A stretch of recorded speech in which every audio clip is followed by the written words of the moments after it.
Hi, greetings, fellow Arrow fans. Well, look at Arrow Season 1 now continues on with the episode The Huntress Returns. The episode opens at a strip club. A patron named Gus is propositioned for a private dance. In the back, he sees that the girl is Helena. She is looking for her father Frank and thinks Gus, his attorney, might know something. He swears the feds stop telling him anything, but she kills him anyway. Verdant will be opening soon. Oliver asks McKenna to be his date. Laurel sets Quentin up with a surprise meeting with his ex-wife Dinah, who thinks Sarah is still alive. Dinah explains that based on where Oliver is found, she thinks it's possible she washed up on one of the other islands. She also shows him a picture taken by a tourist of a woman who looks just like Sarah. Quentin doesn't want to believe it. Thea runs into Roy on the street and says she might have a job for him working as a valet at Oliver's nightclub, Verdant.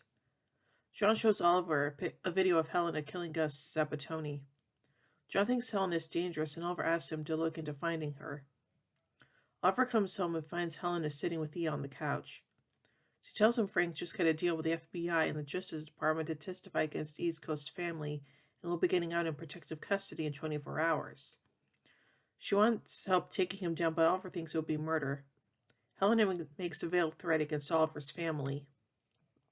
Tommy's having trouble getting past Oliver's alter ego.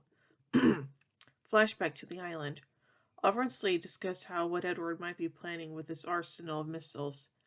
Slade thinks he has enough firepower to start a war and they need to step in and do something. There are 6 soldiers guarding the missile launcher. Laurel asks Quentin to at least take a look at the information Dinah put together. The night of the opening of Oliver's nightclub, Moira tells Oliver she's proud of what he's accomplished. Laurel notices that something is up with Tommy that mentions he skipped breakfast with their parents. Tommy tells Thea that Roy starts work the following day. We see that Helen is in the nightclub. Oliver gets a note to meet John downstairs. Oliver finds Helena with Tommy pinned down to a table. He finally agrees to help her and she lets him go. Tommy stops by to see Laurel at work. He tells Thea Roy never showed up for work. Laurel wants to know what happened to his wrist and gives her an obvious lie. He says he can't tell the truth. She's particularly upset that he isn't there for her at a crucial time in her life. Thea drops by Roy's place. He says he didn't show up for work because he didn't want to accept her charity. She leaves and runs into a few muggers. Roy arrives out of nowhere in a red hood sweatshirt and saves the day, sustaining a knife wound in the process. Helen and Oliver follow a motorcade of some kind with Frank in it. Oliver takes out the back of one of the vans but finds it empty. Helena goes after another van and runs into a police ambush led by Quentin and McKenna. Oliver seizes and mutters, "Damn it," to himself. Quentin and McKenna question Helena and tell her they knew it was just a matter of time before she came after Frank. They said that they were also going to try to get the vigilante and offer her a deal if she gives up his real name. Helena begins talking about Oliver Queen and the way he uses people, answering the question they had asked, but in such a way they didn't understand what she was telling them. An alarm goes off and we see the station's full of smoke. The hood walks in and helps lead Helena out of the building. Thea accompanies Roy to the hospital. He seems worried about getting a shot and she kisses him to take his mind off the pain. Outside the station, Helena wants Oliver to admit he has feelings for her. He gives her a plane ticket so she can start a new life in Europe. She takes it angrily. In another island flashback, Oliver and Slade place explosives on the missile launcher. Oliver thinks all they have to do is remove the circuit board. Oliver drops by McKenna's place unannounced. He says he feels like he's letting down his friends by not having enough time. This leads them to getting in bed. Ooh. Felicity tries to cross Oliver with information about a recent sporting goods robbery of a high-powered crossbow. As she leaves him a voicemail, we see Helena walk into the room. Oliver rushes to Queen Consolidated and finds Felicity tied up. John arrives a moment later. Helena forces Felicity to hack into the FBI database to find where Frank is being held. We see Helena force her way into Frank's safe house, taking out Marshall after Marshall. She gets upstairs and Frank jumps out of a window. She follows him outside and runs into the hood. McKenna arrives at the same time and is told to wait for backup. Helena tells him she knows he won't shoot because he isn't a murderer. He says he has no choice, but she plans to kill people and shoots an arrow at her chest. She catches it and seems hurt. He would have actually killed her. They begin to fight and the hood gets the upper hand. As he points his bow at Helena, McKenna approaches from behind and orders him to put down his weapon. Helena uses the distraction to shoot McKenna. McKenna wakes up in the hospital with Oliver by her side. She has a broken femur and is looking at a year of rehab. It means she'll be leaving town. Oliver suggested to visit McKenna as much as possible since he is a billionaire and traveling is no big hassle for him. McKenna, though, asked him to stay. Quentin waits with Dinah and tells her he is ready to listen. In Verdant, Tommy and Oliver talk. Oliver says he was wrong to think he could have a normal life given his enormous secret. McKenna find a flashback to the island. Oliver radios Edward that they have the circuit board and suggests a trade.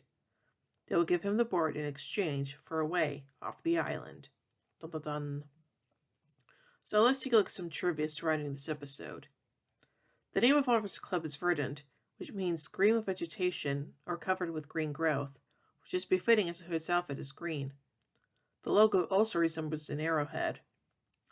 The outfit Helena wears in Alley Cats at the beginning is a reference to the costume Huntress wore in the comics. One of the strippers at Alley Cats is named Candy Kane. In the comics, this is the cadet nickname of Kate Kane, aka Batwoman. Roy mentions being afraid of needles. While this is a contradiction to his character's usual characterization and a reference to his comic counterpart's drug addiction, Roy's actor Colton Haynes is actually terrified of needles in real life. Now finally, let's look at some goofs. While Helena and Oliver are chasing the two vans of motorcycles, the vans are both driving next to each other, blocking off the entire road. Assuming there is no turning into that road, which isn't how they work. When Quentin is arresting Helena, a shot shows him pointing his pistol toward the camera. One can clearly see the inside of the barrels is of a reduced diameter, showing that it is not a real firearm. When the alarms go off in the precinct during Helena's interrogation, the two police officers exit the room into a corridor filled with smoke. This goes against the most basic police procedure of safeguarding your prisoner. In real life, the officer should have uncuffed Helena from the table rail, secured handcuffs again, and transported her out of the precinct altogether. She certainly would have not been left alone in the room with the door closed. After Oliver cuts Felicity loose, Felicity removes a scarf around her neck. Yet in all shots after, it is still there. Slade claims that the anti-aircraft system featured in this episode is the Russian-made S-300 system. It more closely resembles the shorter-range Panzer S-1 system. Did not know that. So overall, I think this is a pretty good episode, and yeah, I definitely think that, well, honestly, I don't really know what to think, but overall, that was a pretty darn good episode overall, so yeah. So overall, I give the episode The Huntress Returns 3 arrowheads out of 5. When I tune tomorrow as we take a look at the next episode, Salvation. So, until then, in the words of Oliver Queen, you have failed this city.